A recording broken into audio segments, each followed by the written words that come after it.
अस्सलाम वालेकुम students, welcome back to my channel bureaucrats of tomorrow.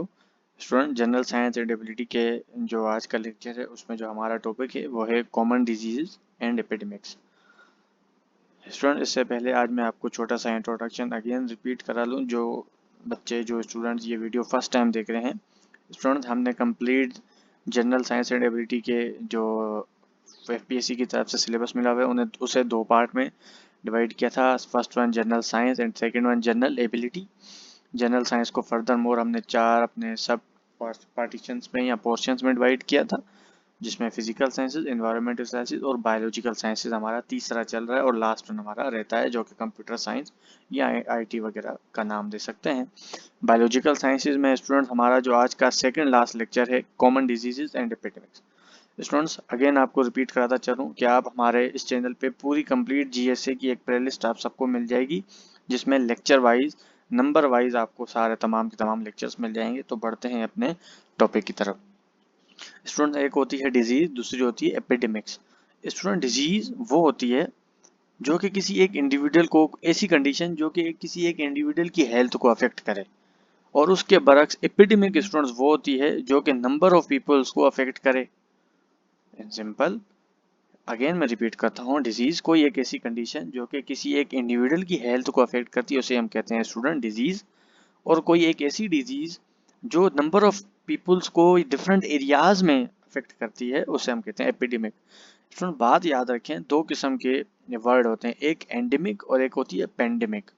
Student, जो endemic होती है वो डिजीज होती है जो किसी पर्टिकुलर एरिया में होती है, और पेंडेमिक वो होती है जो डिफरेंट कंट्रीज से यानी बॉर्डर क्रॉस करके आपके ट्रांसफ़र होती जाती है, और डिफरेंट कंट्रीज, डिफरेंट कॉन्टिनेंट्स या डिफरेंट टाइप्स ऑफ पीपल्स के दरमियान वो डिजीज़ आपकी फैल जाती है, और वो ह्यूमन हेल्थ को अफेक्ट करती है। हमारी जो पहली डिजीज़ है स्टूडेंट वो है पोलियो। अच्छा, पोलियो जो होती है स्टूडेंट वो पोलियो वायरस की वजह से कॉज होती है। इसका जो मेन मकसद और जो मेन अफेक्ट करती है वो 5 साल के बच्चों से, 5 साल की उम्र से जो कम बच्चे होते हैं उन्हें अफेक्ट करती है। और ज़्यादातर इसका जो सबसे बड़ा मेन इफेक्ट होता है वो स्टूडेंट पैरालिसिस वगैरह हो जाते हैं, यानी बच्चों के हाथ पाँव या कोई एक जिस्म का हिस्सा काम करना छोड़ देता है। Student, how polio spread. Student, polio virus जो होता है वो हमेशा आपके नर्वस सिस्टम यानी बच्चों के नर्वस सिस्टम को अफेक्ट करता है, और उन्हें पूरा का पूरा कंप्लीट पैरालाइज कर देता है। अच्छा, फर्दर मोर आप, अगर आपको और ज़्यादा डिटेल पढ़नी है तो आप ये मेरे नोट्स देख सकते हैं, आप इससे डिटेल ले सकते हैं। अच्छा स्टूडेंट्स, सिम्टम्स क्या हैं पोलियो के? ऐसी कौन सी चीज़ें हैं जिससे एक वालदेन को, किसी भी इंसान को पता लग जाए कि शायद इसमें पोलियो हो सकता है? वो स्टूडेंट फीवर है, फटीग है, हेडाजी है, वोमिन है, स्टिफनेस है, या पेन एंड लिप्स है। ये आपके सारे सिम्टम्स है। इससे बचा कैसे जा सकता है स्टूडेंट? ये आपकी प्रिवेंशन है।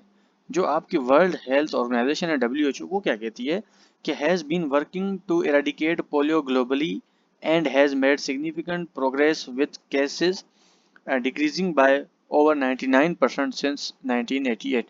यही 1988 तक वो कहते हैं कि हमने 99% पोलियो का खात्मा कर दिया था, लेकिन अभी भी काफ़ी ऐसे बैकवर्ड एरियाज हैं, रूरल एरियाज हैं, जहाँ पर ये वायरस, आपका पोलियो वायरस अटैक करता है बच्चों पे। स्टूडेंट, उसके बाद है हमारा डायरिया। अच्छा, डायरिया जो आपका होता है वो अकम्प्लाइड बाय एब्डोमिनल क्रम्प्स, यानी आपके जो पेट में दर्द वगैरह इस टाइप का होता है, उस वजह से होता है, आपको फील हो जाता है। इसके कॉजेज़ क्या होते हैं? ये आपके सारे इसके कॉजेज़ हैं। सिम्टम्स क्या हैं? एक आपके पास ये फ्रीक्वेंट एंड लूज स्टूल्स आपके पास सिम्टम्स है, और एब्डोमिनल क्रैम्प्स एंड पेन है, ब्लोटिंग एंड गैस है, urgency to have bowel movement है, आपके पास फीवर है, डिहाइड्रेशन है, वोमिटिंग वगैरह है। ये आपकी सिम्टम्स हैं किस चीज़ के स्टूडेंट्स? आपके सिम्टम्स हैं डायरिया के। ओके, उसके बाद है इसका ट्रीटमेंट, आपका ये सामने ये आपको ट्रीटमेंट मिल जाएगा। उसके बाद स्टूडेंट जो थर्ड वन हमारी डिजीज़ है वो है मलेरिया। स्टूडेंट, मलेरिया अक्सर जब भी हम वर्ड सुनते हैं तो हमें मच्छर ज़हन में बड़ा आसानी से आ जाता है, और वाकई ये मच्छर की वजह से ही फैलती है। Malaria is a serious and sometimes life threatening disease caused by a parasite that infects the blood. It's it's transmitted to humans through the bite of an infected female Anopheles mosquito, यानी female जो Anopheles mosquito होती है उसके bite करने की वजह से humans को ये मलेरिया हो जाता है। फीवर आप देखेंगे, फीवर हर आपकी डिजीज में फीवर तो है ही है। फीवर है, चिल्स है, फ्लू लाइक सिम्टम्स है, हेडाची है, फटीक है, एब्डोमिनल पेन है, डायरिया है, ये आपके मलेरिया की सारी सिम्टम्स हैं।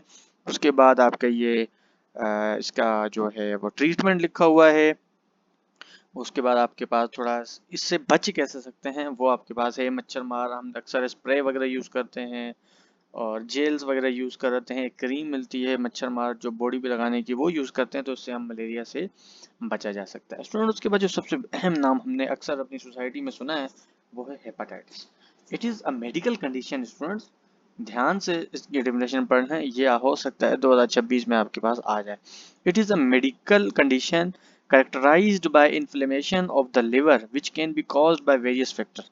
किस वजह से? आपकी वायरल इन्फेक्शन की वजह वजह से हो सकती है आपको हेपेटाइटिस, अल्कोहल की वजह से हो सकती है, टॉक्सिक सब्सटेंसेस यूज करने की वजह से हो सकती है, आपका इम्यून सिस्टम के डिसऑर्डर की वजह से हो सकती है, या मेटाबॉलिक डिसऑर्डर की वजह से हो सकती है। स्टूडेंट ये हेपेटाइटिस के आपके पास कुछ सिम्टम्स हैं, या आपके पास ट्रीटमेंट लिखा हुआ है, या आपके पास प्रिवेंशन लिखा हुआ है कि आप इससे कैसे बच सकते हैं। ओके स्टूडेंट्स, हमारे पास जो नेक्स्ट हमारी जो डिजीज है वो है डेंगी यानी डेंगू, जिसे यहाँ तो आपको प्रोनाउंसिएशन डेंगू मिलेगी। हमने अक्सर आम जो लैंग्वेज में डेंगी सुना हुआ है स्टूडेंट, ये भी आपकी मच्छर की वजह से ही होती है। It is a mosquito borne viral illness that affects millions of people worldwide, particularly in tropia and subtropical regions. Tropical and subtropical regions.